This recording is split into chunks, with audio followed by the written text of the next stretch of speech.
Hi everybody, and welcome to this video lesson in the Arduino class on utilizing a servo with a push button.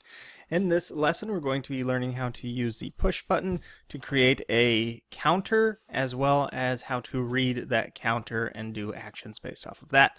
So that being said, let's go ahead and get started, and the first thing we're going to need to do is include our servo library. So make sure we include our servo library with the hashtag include, and then opening caret, capital S in servo, dot H, in caret. We can move on to our next line. So we're going to need to create a constant integer for our button pin, like we did way back when we learned how to create a button and attach that to an LED light. So let's do a constant integer, and we're going to call this button. We're going to set that to 8, right? We want that to be set on pin 8. Now let's go ahead and create a constant integer for our servo pin. Now remember, in the past we have used the myservo.attach and then we just assign the pin there, but just for consistency's sake and making sure that we don't accidentally overwrite anything like that, let's set our constant integer. So we'll go constant integer. We'll call it servo pin. We're going to attach that to our digital pin 3 there.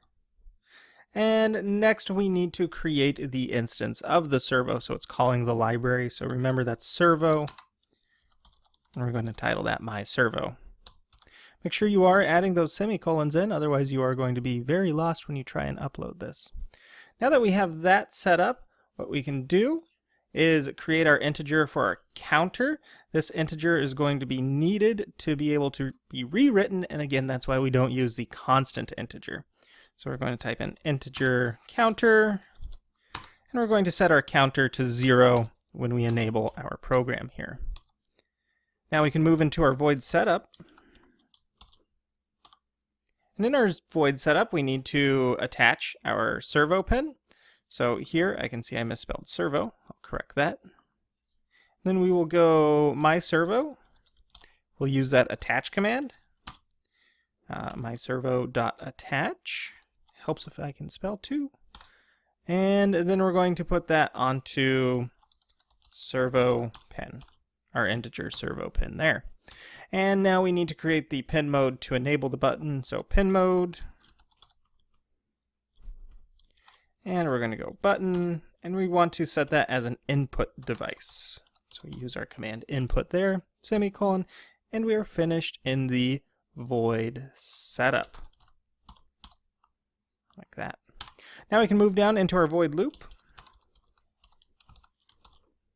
And in our void loop, we're going to need to set the integer, or create the integer, in this case for the program, called button state. So we'll go integer button state, and then we will say button state is going to be the digital read of our button. And all that's doing is it's checking to see if whether or not the value is set to on or off, high or low in this case. So we have button state is digital read of button. And now we're going to create the equation that we're looking to do.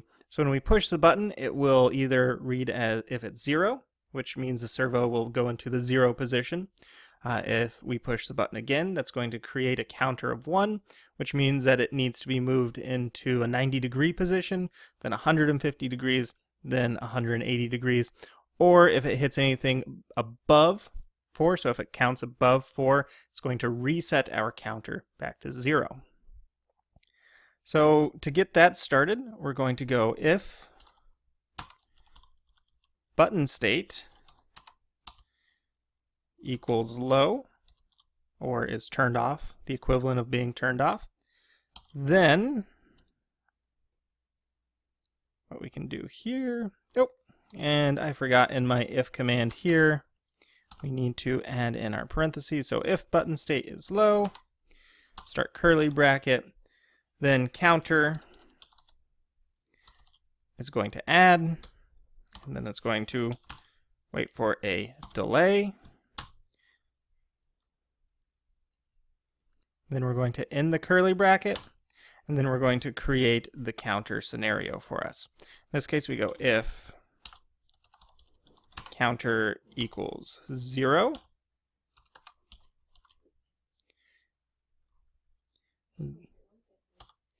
then we do my servo dot write, and we're going to write it to 0 degrees. Then we're going to set a command of else if our counter equals 1, then my servo is going to write, so my servo.write is going to write to the 90-degree position. So we type in 90, semicolon, enter. Then we have another else if statement here, so else if our counter, and hopefully you see where this is going. So we're going to essentially do else if, well, I'm correcting this, else if counter equals 2, then my servo is going to write to 150, else if counter equals 3, my servo write is going to equal 180, else it's going to reset. So I'm just going to get that typed out here, and then we'll jump ahead.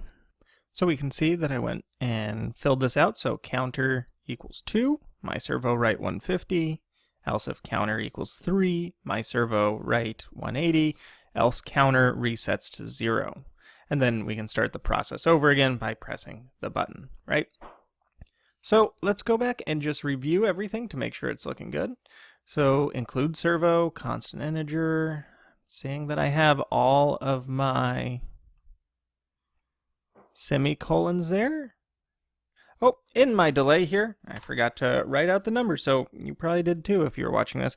Let's set this as a delay of 150 milliseconds. So we go delay 150. All right, that's looking good. Else if counter, everything appears to be right. So let's go ahead and verify and check to make sure it works. And we can see that this is working. Now, if, for instance, that maybe we didn't add that delay in there, right? We totally forgot to do it. We didn't check over our work. We would be given an issue that, yay, it looks good, but statement has no effect. So if you see a statement has no effect, that means that we missed out on our delay here. And of course, we would go in and add that. All right. Well, that is it for this lesson. Make sure to check out the wiring diagram for this, or the wiring video, I should say, for this, and how this operates if you're watching this on Google Classroom. If you have any questions, you can drop your questions there, or if you're watching this on YouTube, please feel free to drop your questions or comments or even suggestions in the comment section below. And as always, thanks for watching.